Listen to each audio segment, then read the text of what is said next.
पिछले एपिसोड में होंगचन को पता चला था कि युहा व्हील चेयर पर है और इसीलिए उसे ऐसा लग रहा था कि अब वो उसका ओपोनेंट बनने के लिए काबिल नहीं है। इसके बाद अगले सीन में हम देखता है कि आज कंपटीशन का दूसरा दिन होता है, जहां इसे देखने के लिए फिर से सभी लोग आए हुए थे और वे सभी इस मैच को देखने के लिए काफी एक्साइटेड होते हैं। वहीं उदाहरण देखता है कि तियानरेन भी आज के मैच को स्टार्ट करने के लिए रेडी हो गया था और इसीलिए वो सभी से शांत होने के लिए कहता है। फिर हमें पता चलता है कि आज यहाँ पर 6 क्वालिफाइंग मैच होगा, जिसमें कि टैंक सेक्टर और लॉन्ग सेक्टर के प्लेयर इसमें पार्टिसिपेट करेंगे। लेकिन वही टैंक सेक्टर के बारे में सुनते ही तियानरेन इस बात से काफी हैरान हो गया था और कहने लगता है कि मुझे तो 4000 साल पहले के वॉर के बारे में याद आ रहा है, जिसमें कि तीनों किंगडम के अलायंस ने टैंक सेक्टर के हिडन वेपन का यूज किया था। वही उदाहरण देखता है कि टैंक सेक्टर और लॉन्ग सेक्टर स्टेज पर आने के लिए रेडी हो गए थे, इसीलिए इनको देखते ही सभी काफी एक्साइटेड होने लगते हैं। लेकिन अब लॉन्ग सेक्टर की कैप्टन चियू यहाँ पर जैसे ही आती है, इसे देखते ही सभी लोग और ज्यादा एक्साइटेड हो जाते हैं और यहाँ तक कि वे सभी उसे आई लव यू बोलने लगते हैं। तभी हम देखता है कि तियानरेन अपने साथ वाले मास्टर से भी इसके बारे में पूछने लगता है और फिर उससे पूछता है कि तुम टैंक सेक्टर के बारे में कितना जानते हो। तब इस पर वो कहता है कि टैंक सेक्टर को हजारों साल पहले टैंगसेन के द्वारा फाउंड किया गया था, जिसने कि वुहेन एम्पायर के खिलाफ में फाइट करने के लिए बहुत बड़ा योगदान दिया था। लेकिन टैंक सेक्टर पिछले हजारों सालों से डिक्लाइन में है, जिसके वजह से टैंक सेक्टर का हिडन वेपन अब किसी काम का नहीं है और इसीलिए वे सन वुहेन एम्पायर के सोल गाइड वेपन का सामना कुछ भी नहीं कर सकते। लेकिन तभी हम देखता है कि युहा भी यहाँ पर आ गया था, जिसे देखते ही सभी पूरी तरह से हैरान हो जाते हैं और कहने लगता है कि एक डिसेबल आदमी कम्पीट करने के लिए कैसे आ सकता है। वही उदाहरण देखता है कि जूजी भी इसे पहचान गई होती है, जबकि वही जिंग होंगचन भी इसे जिंदा देख पूरी तरह से हैरान था। वहीं बाकी लोग कहने लगता है कि हमने तो टैंक सेक्टर के बारे में कभी नहीं सुना और सबसे बड़ी हैरानी की बात यह है कि व्हील चेयर पर बैठा हुआ आदमी फाइट करने के लिए कैसे आ गया। वहीं दूसरी तरफ हम देखते हैं कि बाकी कुछ लोग युवाओं के ऊपर हंसने लगे थे और कहने लगता है कि ये तो असल में व्हील चेयर पर है और इसीलिए हमें समझ में नहीं आता कि वो इसमें फाइट कैसे करेगा। तभी होंगचन कहने लगता है कि मैं तो असल में तुम्हारा ही वेट कर रहा था और इसीलिए चलो अब देखते हैं कि तुम अपने पास में क्या छुपाए हो। लेकिन वही रेफरी भी इस बात से काफी परेशान होता है और इसीलिए वो टैंक सेक्टर के टीम लीडर से पूछना चाहता है कि क्या सच में तुम इस फाइट में भेजना चाहते हो।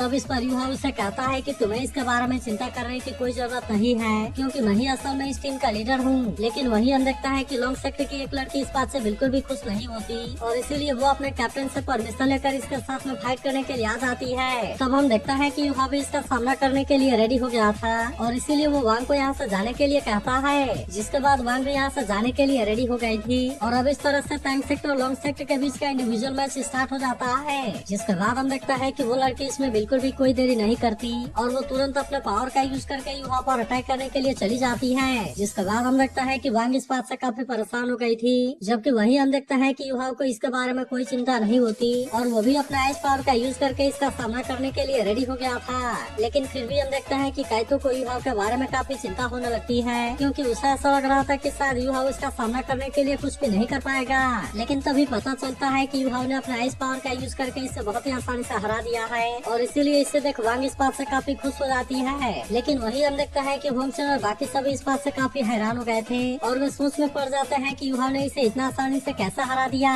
जिसके बाद हम देखता है कि सारा कमाल असल में स्नोकर का होता है और फिर वो उसे चिल्लाते हुए युहा के पास में आ जाती है। वही रेफरी अभी भी इस बात से शौक में होता है, इसलिए युहा उसे कहता है कि ये गेम ओवर हो गया। जिसके बाद जाकर रेफरी टैंक सेक्टर को इसका विनर अनाउंस करता है। वही युहा फिर से फाइट करने के लिए पूरी तरह से रेडी हो गया था और पूछता है कि फाइट करने के लिए अब कौन आएगा। तभी जिंग होंगचन कहने लगता है कि ये तो फेयर नॉर्थ के ग्रेट किंग में से एक है और इसीलिए ये तो असल में स्नो गर्ल है। अब इसके वजह से उसे ऐसा लगने लगता है कि मिंगली हॉल पर अटैक करने के लिए जिसने नॉमिनल सेक्टर के साथ में हाथ मिलाया था वो असल में और कोई नहीं बल्कि युहाओ है। इसके बाद लॉन्ग सेक्टर के और भी प्लेयर युहाओ के साथ में फाइट करने के लिए आते हैं, लेकिन फिर भी हम देखते हैं कि वे स्नो गर्ल के पावर के सामने कुछ भी नहीं कर पाते और इसीलिए स्नो गर्ल उनको बहुत ही आसानी से हरा देती है। तभी जिंग होंगचन कहने लगता है कि स्नो गर्ल तो बहुत ही अजीब है, क्योंकि न ही ये किसी सोल बीस के जैसी है और न ही ये किसी सोल स्किल के फॉर्म में है। अब इसी वजह से उसे ऐसा लगने लगता है कि इसमें जरूर कोई गड़बड़ है। तभी रेफरी लॉन्ग सेक्टर से अपने नए प्लेयर को भेजने के लिए कहता है, जिसके बारे में सुनकर खुद चियू इस बार वहाँ पर फाइट करने के लिए आ गई थी और इसीलिए सभी लोग इसके फाइट को देखने के लिए काफी एक्साइटेड होते हैं। जिसके बाद चियू बताती है कि मैं लॉन्ग सेक्टर की प्रिंसेस हूँ और इसी के साथ साथ इसके टीम की कैप्टन भी हूँ।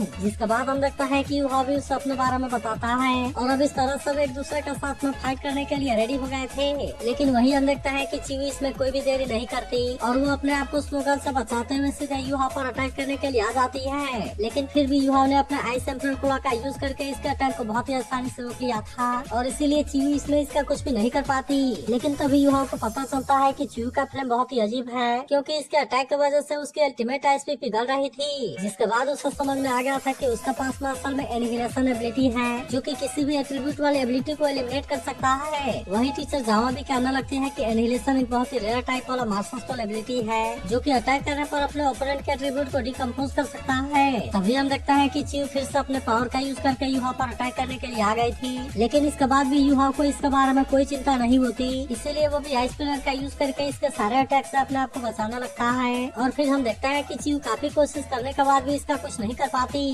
तभी वो अपने एनिहिलेशन लाइट का यूज करके इस पर अटैक करने के लिए कोशिश करती है, लेकिन इसे देख यूहा भी अपने मेंटल इंटरफेरेंस का यूज करके अपने आप को बहुत ही आसानी से बचा लेता है, जबकि वह स्मोक गर्ल भी अपने पावर का यूज करके इस पर अटैक करने की कोशिश करती है। तभी वो यूहा से कहते हैं तुम्हें क्या लगता है कि तुम मुझे हरा दोगे, जिसके बाद हम लगता है कि यूहा भी इसे चैलेंज करने के लिए रेडी हो गया था, और फिर कहता है अगर मैंने तुम्हें हरा दिया तो तुम क्या करोगी, जिस पर चीयू कहती है अगर मैं हार गई तो मेरे सभी सेक्टर के पास तुम्हारा लास्ट नेम होगा, और अब इस तरह से वो फिर से इस पर अटैक करने के लिए आ गई थी। तभी हम देखता है कि स्मोक गर्ल भी इसे रोकने के लिए रेडी हो जाती है, जहाँ चीयू इस पर अपने पावर का यूज करके अटैक करने की कोशिश करती है, लेकिन फिर भी हम देखते हैं कि वो इसके सामने कुछ भी नहीं कर पाती। तभी अचानक से स्मोक गर्ल भी अपने पावर का यूज करके अटैक करती है, लेकिन चीयू ने भी अपने आप को इसके अटैक से बहुत ही आसानी से बचा लिया था। तभी एक मास्टर कहने लगता है कि इस तरीके का मास्टर सोल तो एनिहिलेशन एट्रीब्यूट वाला एक रॉक ड्रैगन है, और इसीलिए ये तो जन्म से ही एक इविल सोल मास्टर है। वही हम देखते हैं कि वहाँ भी इतना आसानी से हार मानने वाला नहीं होता, और इसीलिए स्मोक गर्ल अपने पावर का यूज करके चीयू पर अटैक करना शुरू कर देती है, लेकिन वही हम देखते हैं कि चीयू भी इतना आसानी से हार मानने वाली नहीं होती,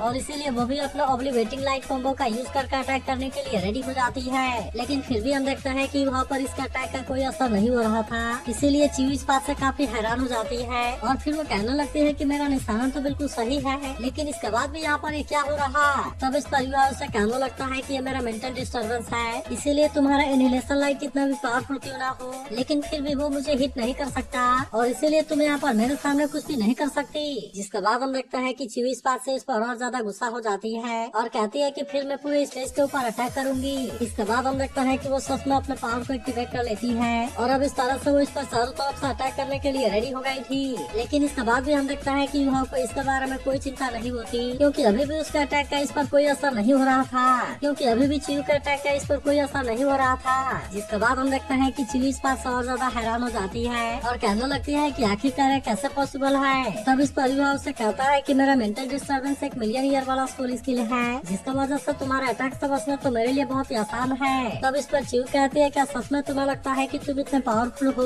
और फिर हम देखता है कि वो अपने समनिंग स्किल का यूज करके इस पर अटैक करने के लिए रेडी हो गई थी। इसके बाद वो अपने इनहेलेशन क्लॉ का यूज करके अटैक करने के लिए आने लगती है, और उसे ऐसा लग रहा था कि यूहा भी इसके सामने कुछ भी नहीं कर पाएगा, लेकिन इसके बाद भी हम देखता है कि यूहा को इसके बारे में कोई चिंता नहीं होती, और फिर हम देखते हैं कि स्मोक गर्ल अपने पावर का यूज करके इसे बहुत ही आसानी से रोक लेती है। तब इससे देख चीयू इस बात से और ज्यादा हैरान हो जाती है, और फिर कहती है कि मेरी एनिहिलेशन तो सभी तरह के सोल स्किल के एट्रीब्यूट को डिकम्पोज कर सकती है, लेकिन फिर भी तुम इसमें इतना आसानी से कैसे बच गए। तब इस पर यूहा उससे कहता है कि सो कॉल्ड डिकम्पोजिशन भी सोल पावर को कंज्यूम करता है, लेकिन मैंने अभी जिस सोल पावर का यूज किया था वो असल में बहुत ज्यादा पावरफुल है, इसीलिए तुमने इसे तोड़ने के लिए जितने सोल पावर का यूज किया वो असल में तुम्हारे एनिहिलेशन क्लॉ की लिमिट है। लेकिन अब इसके ऐसी बात सुनकर चीयू इस पर और ज्यादा गुस्सा हो जाती है, और फिर कहती है कि अगर तुमने मेरे एनिहिलेशन क्लॉ को डिस्ट्रॉय कर दिया तो क्या हुआ, लेकिन अब मैं देखती हूँ कि अगली बार तुम इसके सामने क्या कर पाते हो। अब उसे ऐसा लग रहा था कि उसमें यूहा की सोल पावर कंज्यूम हो गई होगी, और इसीलिए वो इस बार इसे बहुत ही आसानी से हरा देगी, लेकिन इसके बाद भी हम देखते हैं कि यूहा को इसके बारे में कोई चिंता नहीं होती, इसीलिए वो भी अपने सोलिंग को एक्टिवेट करके इसका सामना करने के लिए रेडी हो गया था, जहाँ वो इसके एनिहिलेशन क्लॉ को बहुत ही आसानी से डिस्ट्रॉय कर देता है, और इसीलिए चीयू इस बात से पूरी तरह हैरान हो गई थी। तभी वही हम देखता है कि काइतो इसके बारे में पहचान गया था, और फिर कहता है कि ये तो असल में सिमुलेशन है, मगर वही हम देखता है कि चीयू अब इसके सामने कुछ भी नहीं कर पाती, और फिर यूहा उससे कहता है कि क्या तुम अभी भी इससे कंटिन्यू करना चाहती हो, लेकिन अब चीयू को समझ में आ गया था कि वो और उसकी टीम इसके सामने कुछ भी नहीं कर पाएगी, और इसीलिए हम देखता है कि वो अपने पूरे टीम के साथ में इसके सामने गिव अप करने के लिए रेडी हो जाती है। तब इसके बारे में सुनकर सिया इस बात से काफी खुश हो जाती है, और कहती है कि लीडर ने तो अकेले ही सबको हरा दिया। वही हम देखता है कि सभी ऑडियंस भी इस बात से काफी खुश हो गई थी, जबकि वही होंगचेन इस बात से बिल्कुल भी खुश नहीं होता। तभी हम देखता है कि टियानरेन जूजी से इसके बारे में पूछने लगता है, क्योंकि वो भी जानना चाहता है कि यूहा ने भी जिस पावर का यूज किया था वो असल में है क्या, लेकिन इस पर जूजी उससे कहती है कि मैं इसके बारे में नहीं जानती। तब इस पर टियानरेन उससे कहता है कि तुमने तो उसके साथ में स्टडी किया है, लेकिन क्या इसके बाद भी तुम उसके बारे में कुछ नहीं जानती। जिसके बाद टियाने कहती है कि मैंने उसके साथ में आधे महीने से कम का टाइम बिताया है और इसीलिए मैं उसके बारे में उतना कुछ नहीं जानती और मुझे केवल इतना पता है कि उसके पास में ट्विन मार्शल सोल है। तभी जिंग होंगचन उससे कहता है कि हम इसे जिंदा नहीं रख सकते, जिसके बारे में सुनकर जीजी भी इस बात से काफी हैरान हो गई थी। फिर वो कहने लगता है कि 1 लाख साल वाला सोल भी स्टेमरॉय है जिसे कि इसने मिंगी हॉल से चुराया था। तब इसके बारे में जानकर सभी इस बात से काफी हैरान हो जाते हैं। जबकि वही जिंग होंगचन कहने लगता है कि यह लास्ट कंपटीशन का चैंपियन प्लेयर था जिसके पास में उस समय केवल 3 सोलिंग वाला मास्टर था, लेकिन उसके बाद उसने एक्सचेंज स्टूडेंट के रूप में सनमून एकेडमी को ज्वाइन किया जहाँ पर उसने सोल गाइड में बहुत ही शानदार स्किल दिखाई। इसके अलावा बात तो रास्ते में सिलियर ड्रैगन किंग से भी बच गया। इसीलिए मुझे लगता है कि अगर हमने इसे और ज्यादा ग्रो करने दिया तब ये जरूर इस सनमून एम्पायर के लिए बहुत बड़ा डेंजर होगा। तब इस पर वो मास्टर कहता है ऐसा लगता है ये वही है जो कि सीनियर ड्रैगन किंग के हाथों से बचकर निकल गया। लेकिन वही हम देखते हैं कि टियाने अभी इसके बारे में कुछ भी नहीं बोलता। अब इसके कुछ देर के बाद रेफरी अनाउंस करता है कि इसमें 167 टीम ने पार्टिसिपेट किया था जिसमें से केवल 84 टीम क्वालिफाइंग राउंड के सेकंड राउंड में पहुंच पाए हैं। लेकिन इसी के साथ वो कहता है कि सेकंड राउंड का पहला मैच आज ही होगा और इसका रूल भी बिल्कुल पहले वाले राउंड के जैसे ही है। फिर वो कहता है कि श्रेक एकेडमी कई सालों से चैंपियनशिप को जीते आए हैं और इसीलिए आज के फर्स्ट गेम में सबसे पहले वही आएंगे। इसके बाद हम देखता है कि वो आज के पहले मैच को स्टार्ट करने के लिए रेडी हो गया था जिसमें कि श्रेक एकेडमी और टियानी सेक्टर के बीच में फाइट होगी। इसके बाद हम देखता है कि वो दोनों प्लेयर को स्टेज पर आने के लिए कहता है जिसके बारे में सुनकर श्रेक एकेडमी की टीम भी इसके लिए रेडी हो गई थी। जबकि वही हम देखता है कि सभी लोग भी इनके मैच को देखने के लिए काफी एक्साइटेड होते हैं। लेकिन वही हम देखता है कि टियानी सेक्टर की टीम भी इसके लिए रेडी हो गई थी और इसीलिए वे लोग भी इनके साथ में कम्पीट करने के लिए रेडी होते हैं। तब इसे देख सभी बात करते हैं कि टियानी सेक्टर तो काफी कमजोर है। तभी हम देखता है कि टियानी सेक्टर का लीडर श्रेक एकेडमी के साथ में नेगोशिएट करना चाहता था और कहता है कि हम इंडिविजुअल मैच को गिव अप करना चाहते हैं और सीधे टीम बैटल में एंटर करना चाहते हैं। तब इस पर एक लड़की कहती है कि वे सीधे टीम बैटल में एंटर करना चाहते हैं और इसीलिए इसका मतलब है कि उनकी पर्सनल एबिलिटी बहुत ही कमजोर है। लेकिन इस पर गुआबिन कहता है कि कोई बात नहीं क्योंकि फिर भी हमें इसमें जीतेंगे।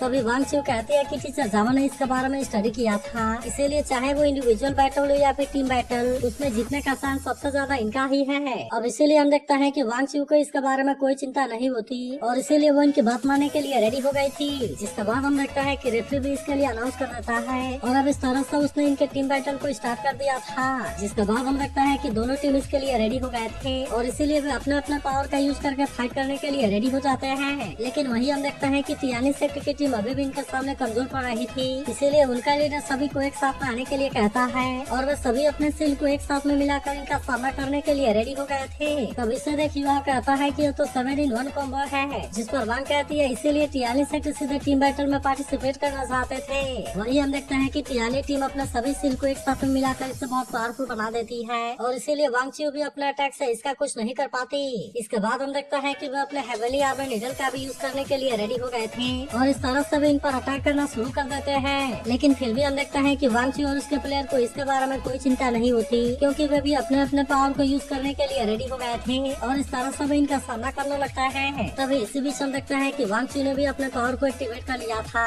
और अब इस तरह से इसका यूज करके वो इन पर अटैक करने के लिए जाने लगती है। लेकिन फिर भी हम देखता है कि टियानी टीम वाले इतना आसानी से हार मानने वाले नहीं होते और इसीलिए वे अपने बहुत पावरफुल नीडल का यूज करके इस पर अटैक करने के लिए जाते हैं। लेकिन तभी हम देखता है कि श्रेक एकेडमी का एक और प्लेयर अपने पावर का यूज कर देता है जिसका मदद से उसने यहाँ के टाइम को कुछ देर के लिए रुक दिया था। इसीलिए वांग चिव अपने आप को बहुत ही आसानी से बचा लेती है और फिर हम देखता है कि उसने इनके सिल के ऊपर अटैक करके इसे बहुत ही आसानी से तोड़ दिया था। इसके बाद हम देखता है कि चिव इनके लीडर के ऊपर भी अटैक कर देती है जिसकी वजह से वो इसके सामने कुछ भी नहीं कर पाता। वही हम देखता है कि बाकी प्लेयर ने भी अटैक करना शुरू कर दिया था और इसीलिए वे इनको बहुत ही आसानी से हरा देते हैं। तब इससे देख वांग कहती है कि ये सातु तो पहले से काफी बदल गए हैं। तब इस पर युवा कहता है कि वे अपने प्राइड को निकल गए हैं और इस तरह से वे सभी एक टीम बन गए हैं। वही उदाहरण देखता है कि वे सभी अपने जीत से काफी खुश होते हैं जबकि वही ऑडियंस कहने लगते हैं कि श्रेक यहाँ से वापस आओ। लेकिन तभी चिव और उसकी टीम कहने लगती है कि श्रेक एकेडमी ग्रेट है। तभी इसी बीच युवा को कोई जानी पहचानी सी स्मेल आती है